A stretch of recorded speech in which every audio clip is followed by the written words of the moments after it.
Hi, I'm Damari Gurry. You're watching Reggae Boys Commentary.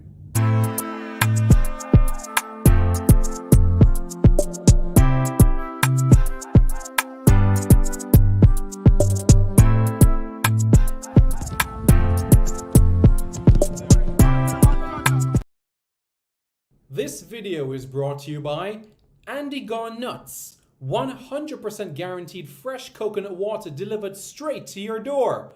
Call 876 309 6128. That's 876 309 6128. Refreshing and affordable. For more information, follow them on Instagram at Andy Gone Nuts.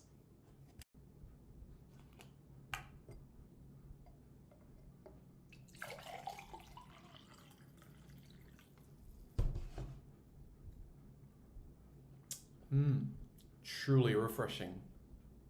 And Crumble by Mrs. C. Old English fudge and other delectable sweet treats. Call or WhatsApp 876 586 0471. That's. Hey guys, thank you so much for taking your time out to watch this video in particular. But let me give you an update on a channel called Sport City. Yes, Sport City. It is a channel dedicated to everything related to Jamaican sports.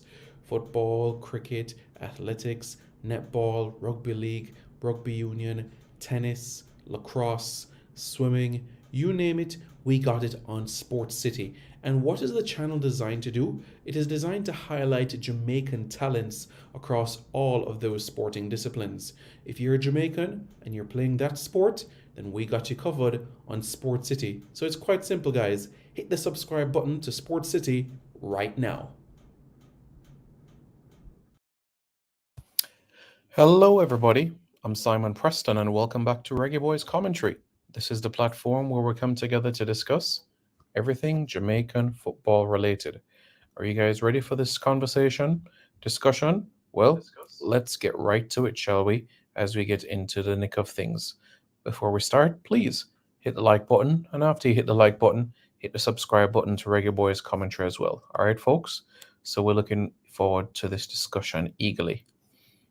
Machine Man 19. Bless up, Simon. How are you doing? I hope you're doing well. Lee Young, I'm not sure where you get that information. On this platform, it's all about accuracy, reliability, credibility, and positivity. That's what we discuss here. So, folks, this is a reminder to everybody in relation to the CONCACAF Nations League that lies ahead in March. As we know, March 21 will be the semi-finals of the competition. Jamaica's match, it's going to be 6 o'clock local time, 6 o'clock Dallas time. And as you can see, tickets are still available. I repeat, tickets are available. So guys, get your tickets. All right? Look on the screen. All right? Look on your screen. What do you see? Well, quite a bit. As you can see, section 137 is available. You have tickets available there. You also have tickets available in Section C.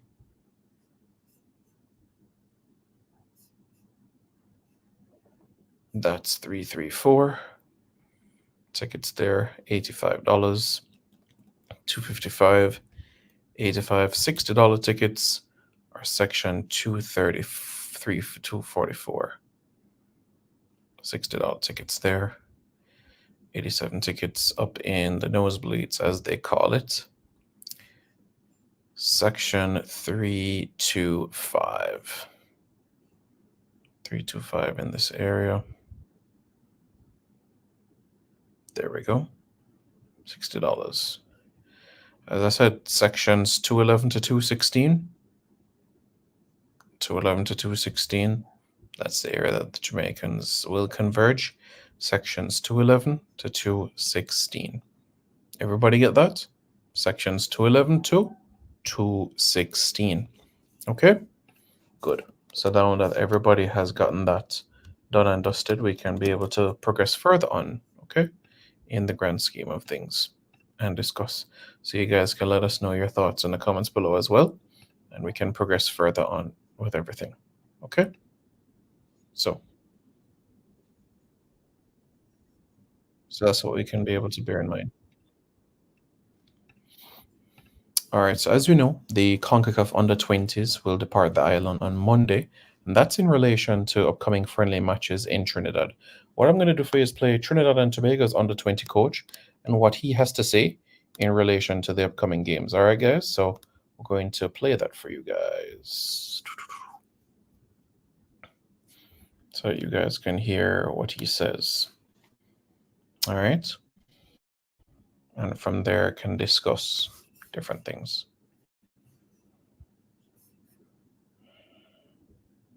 And help your players, because this is what. You guys ready? You're getting to that stage where you're starting to narrow down your pool. Tell us about the process.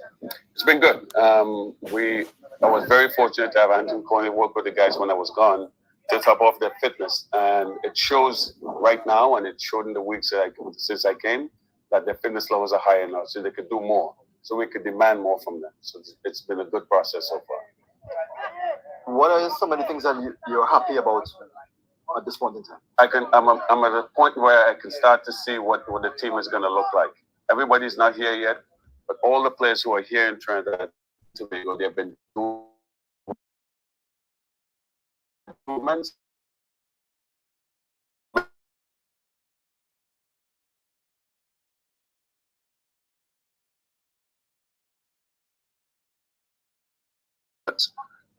One goal in a game of 90 minutes, it's good so far, but we need to improve and get more goals from it.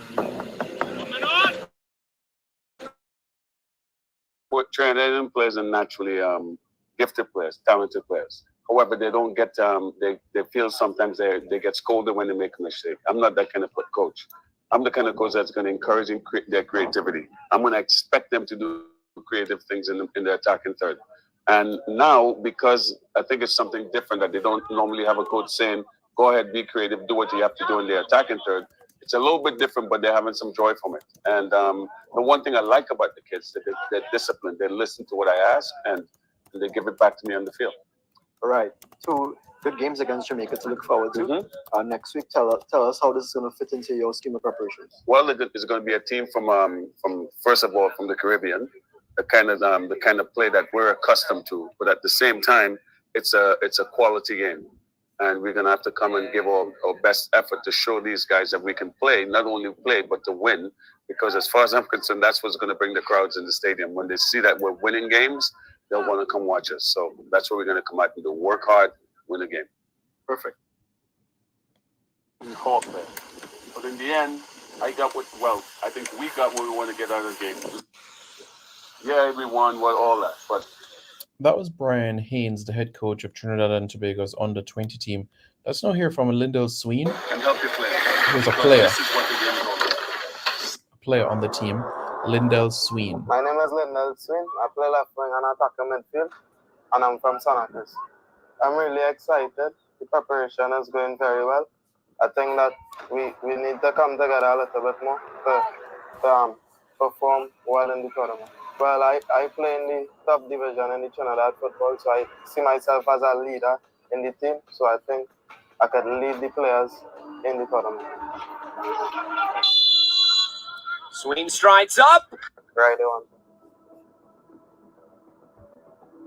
People that influence me in the football right now is my dad, my mom, and I thought some players that I look up to and want to be like them. Who are some of these players? Like Ball Pest, Karen Cummins, and Levi Gasset, and young Nathaniel James and Real James, like them. Well, I like how we're doing so far. I hope that in the future or next year, I can get a chance to even get to represent the national team. Well, as I tell you, before in the U17, we played against Canada, so we get the feeling and we know we can play against this country. Hawk there. But in the end, that's Lindell Sween looking forward to the upcoming games against Jamaica. So it's good to hear what's happening from the Trinidad and Tobago perspective ahead of these upcoming games so that we know what lies ahead for the under-20s. More details will come in relation to those, so you guys want to stay abreast of that in the upcoming days that lie ahead. All right. So that is what you all have to be mindful about. I just want to touch base with you in relation to some information on national players so that everybody is up to speed with things here as well. You know, because there has been some outstanding things taking place in recent times for our national players, and I think it's important that it is highlighted quite well. All right, so you guys ready? Well, the first piece of information to let you guys know as well that the dates of those games, the 25th, 28th, and February 1st. Cameron Lacey. He has joined San Antonio FC in the United Soccer League. The 23-year-old has made his debut for Jamaica in 2022 against Catalonia. Early in the week, we spoke about Dexter Lembikisa moving to Hearts and the amount of Jamaican internationals that we have seen in Scotland. Ricardo Fuller, Kamar Roof, Simon Ford, Omar Daly, Chris Humphrey, Rolanda Aarons, Theo Robinson, Marcus Gale, Fitzroy Simpson, Theodore Tapper Whitmore. The confirmed bids as well for the 2026-2027 Women's World Cup. So that's something that we have to be mindful as well. Machine Man, he is in the gym, working hard on the treadmill, lifting weights. So everything in life takes time.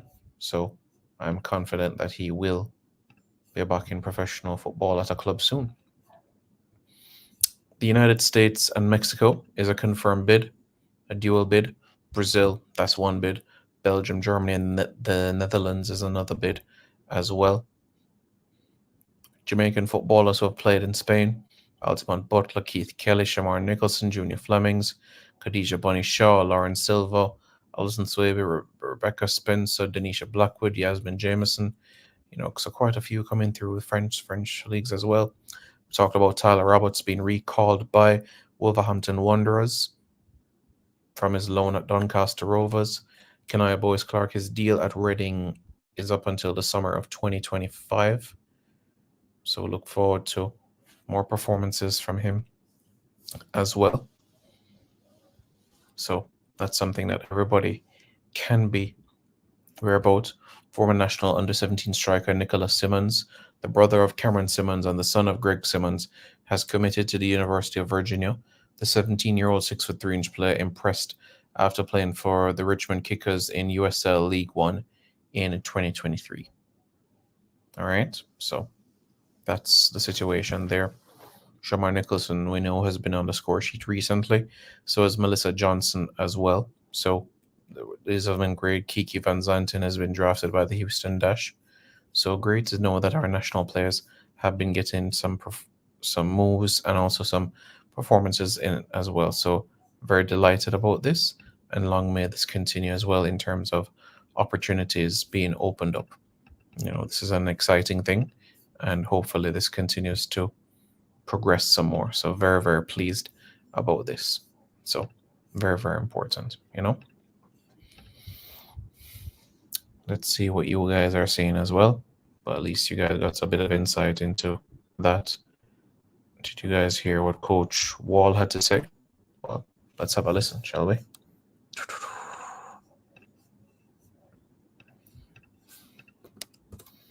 Just want you to.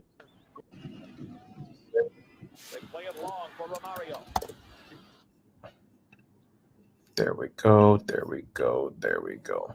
So we're joined with the head coach of the under-20 team, John Wall. Firstly, John, welcome back home. And how does it feel to be back home, especially with a busy year that we have ahead? Yeah, based on where I've been, it's less snow. Actually, it's where my hometown has been had a lot of snows, but that's not where I live. But it's good to be back. It is, and we got a pretty hectic first quarter ahead of us, and pretty much a pretty hectic 2024 overall for Jamaica football. Yeah, and for you to commence U20 camp today, what are some of the expectations that you have ahead of the next 4 or 5 days? I think it's another assessment round. For me, it's been ever since March. I've been doing those 2 sessions a month, and then obviously stopping between September, October, November, and then commencing again. December, a small scrimmage against Portmore.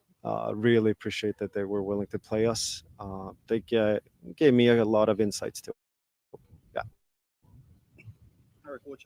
So far, how is the recruitment going on so far? Where concerned you're getting quality players in? In terms of that, it's following the timeline that we are expecting. But for me, talent can be found everywhere. And I'd like to be surprised even at this moment. Domestically, ultimately, I don't care where players are from. Ultimately, what I care about is making sure that Jamaica prevails and becomes what it has its potential for.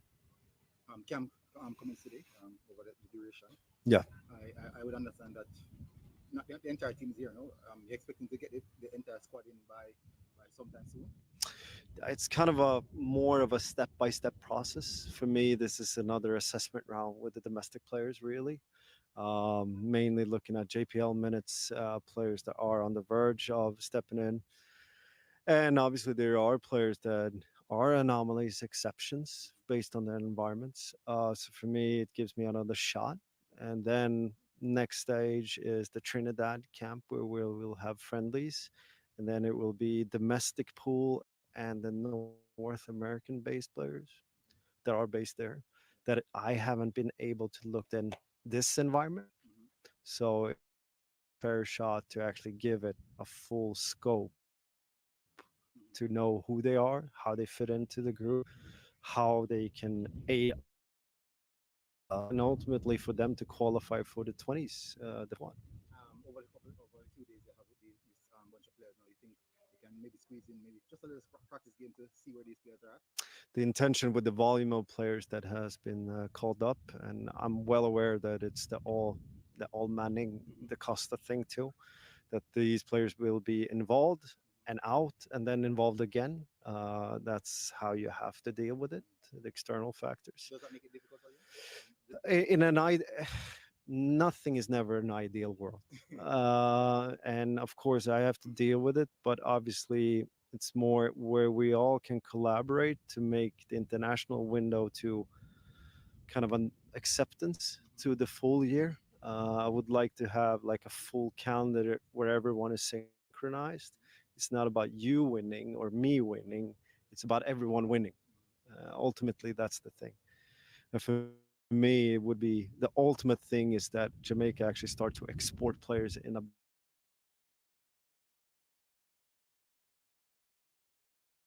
it is. Question again, how long will we see these camps continue? My intention, being in my schedule limiting everything, is to actually have the Trinidad camp. That's semi still, and then we are gonna have a pre-camp before St. Kitts. Do the qualifiers, and then April, May to have them in again, more the domestics again, and then looking further ahead, then World Cup for seniors as well, and in March, going back a little bit more, is obviously the Nations League semi-final, and hopefully a final. Who knows? 6 to 6 months is going to be very intense. Yeah. Right. So prior to the games,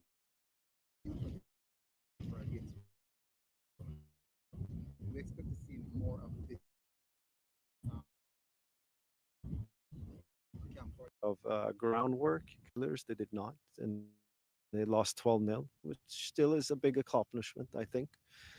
Which still is, because the video evidence lacking, let's just say that, and you never know who to back. I know for Martinique, sorry, played with their first regulars, they did not, and they lost.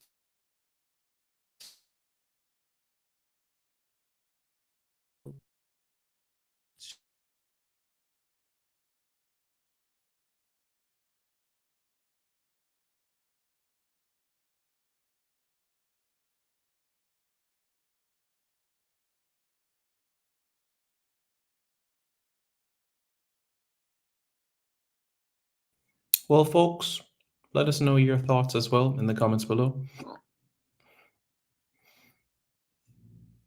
Looking forward to it. Bless up, Jason Guna. Hope you're doing well, guys. Hit the like button, hit the subscribe button to Reggae Boys Commentary, and we'll be back with so much more. Hi, I'm Damari Gray. You're watching Reggae Boys Commentary.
This video is brought to you by Andy Gone Nuts. 100% guaranteed fresh coconut water delivered straight to your door.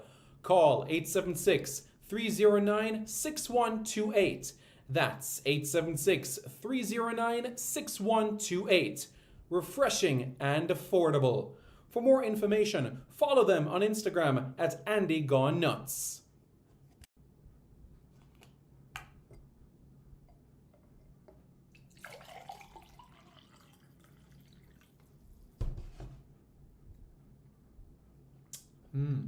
Truly refreshing. And Crumble by Mrs. C. Old English fudge and other delectable sweet treats.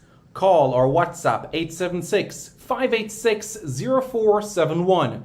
That's 876-586-0471. This video is brought to you by Starboys Juices, infusing fruits with sea moss in Philadelphia and New Jersey. Refreshing, nutritious, and delicious. There are numerous flavors to choose from. There is strawberry sea moss, peanut hard-on, beet and thing, pineapple sea moss, mango sea moss, pineapple ginger, ginger root, cucumber ginger, and so much more. Call Starboys at 1-267-904-3454. That's 1-267-904-3454. Call now and you won't be disappointed. If you think the juices were good, then try Starboys Jello, full of flavor and sumptuous. Again, call Starboys at 1-267-904-3454. That's 1-267-904-3454.